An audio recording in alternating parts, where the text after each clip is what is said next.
আলাইকুম। সবাই কেমন আছেন? আশা করি সবাই খুব ভালো আছেন। আমিও ভালো আছি। বরাবরের মতো আবারও হাজির হয়ে গিয়েছি নতুন একটি রেসিপি নিয়ে। আজকে আমি আপনাদের সাথে শেয়ার করছি মাছের একটি রেসিপি। আজকে আমি আপনাদেরকে করে দেখাবো কাতল মাছের কালিয়া। এইভাবে কাতল মাছ রান্না করলে আঙ্গুল চেটে পুটে খাবেন। গরম গরম ভাতের সাথে অসাধারণ লাগবে এইভাবে মাছের এই রেসিপিটি। তো চলুন দেখে নিন কীভাবে তৈরি করবেন।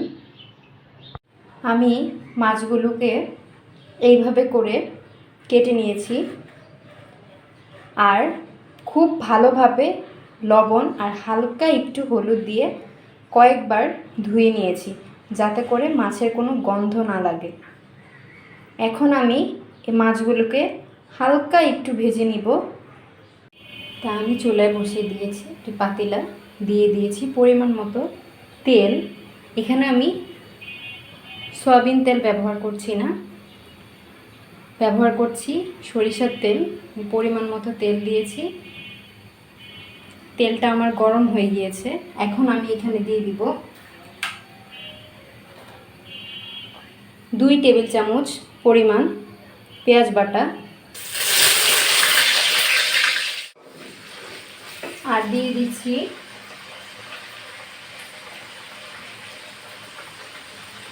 আদা বাটা 1 টেবিল চামচ, রসুন বাটা 1 টেবিল চামচ। ভালোভাবে মিশিয়ে নিচ্ছি।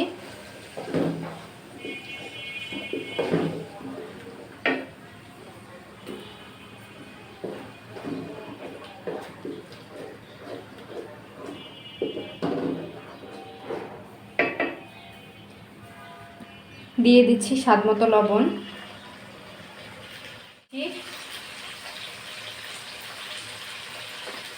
1 চা চামচ পরিমাণ জিরার গুঁড়া, 1 চা চামচ পরিমাণ ধনিয়ার গুঁড়া,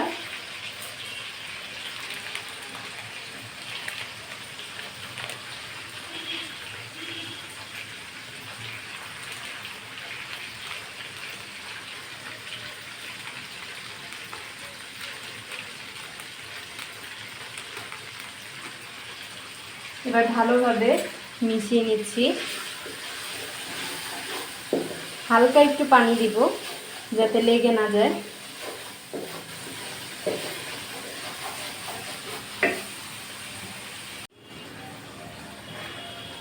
দুই চা চামচ পরিমাণ শুকনো মরিচের গুঁড়া,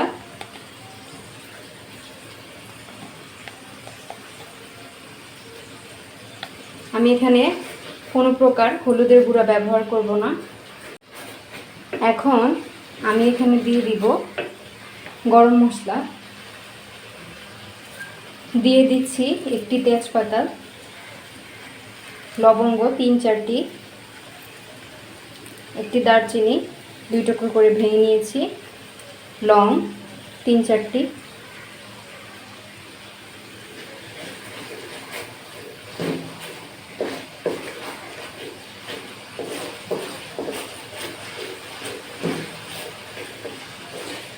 এবার মশলাটা আমি ভালোভাবে কষিয়ে নিব 5 থেকে 6 মিনিট। আমি মশলাগুলো কিছুক্ষণ কষিয়ে নিয়েছি। এখন এখানে আমি দিয়ে দিচ্ছি ভেজে রাখা মাছগুলো। আমি মাছগুলো এইভাবে করে ভেজে নিয়েছি। এখন এখানে সবগুলো মাছ দিয়ে দিচ্ছি।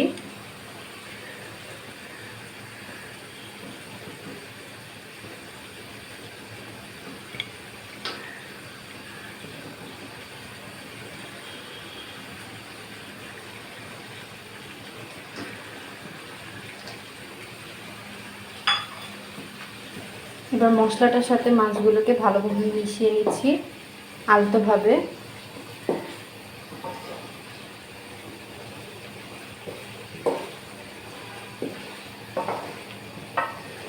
এখন এই মাছগুলোকে মশলাগুলোর সাথে কষিয়ে নিব 10 মিনিট। মাছটা আমি 10 মিনিট কষিয়ে নিয়েছি।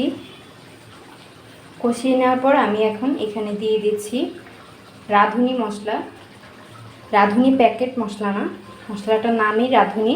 মশলাটা দিয়ে দিচ্ছি। মশলাটা ব্লেন্ড করে নিয়েছি আমি। এখন এখানে দিয়ে দিচ্ছি 2 টেবিল চামচের মতো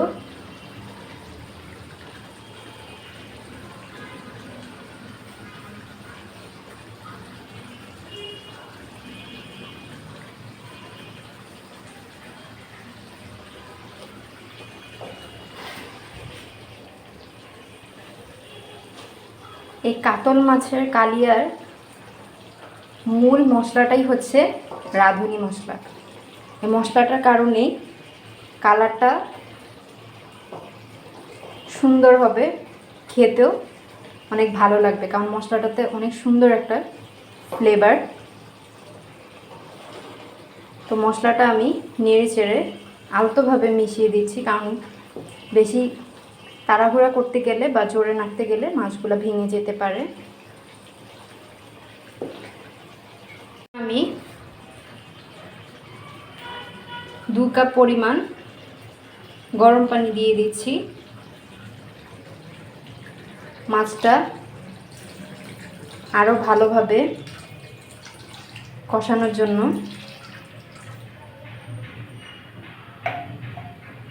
এখন আমি মাছটা ঢেকে দিচ্ছি, চুলার হিটটা মিডিয়াম রেখে।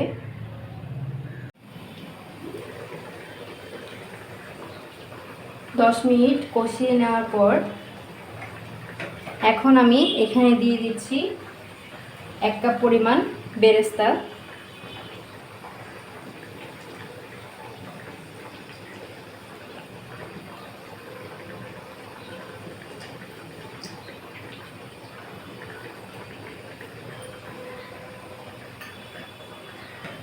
আর দিয়ে দিচ্ছি 1 টেবিল চামচ পরিমাণ চিনি।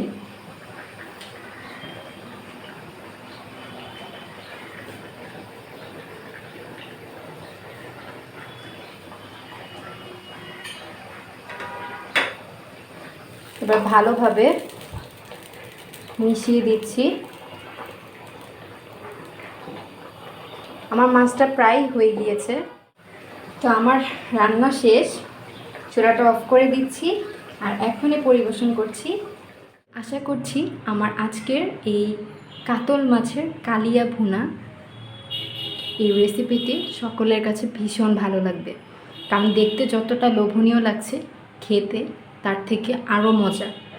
তো সকলে অবশ্যই বাসায় একবার হলেও এই রেসিপিটি তৈরি করে দেখবেন।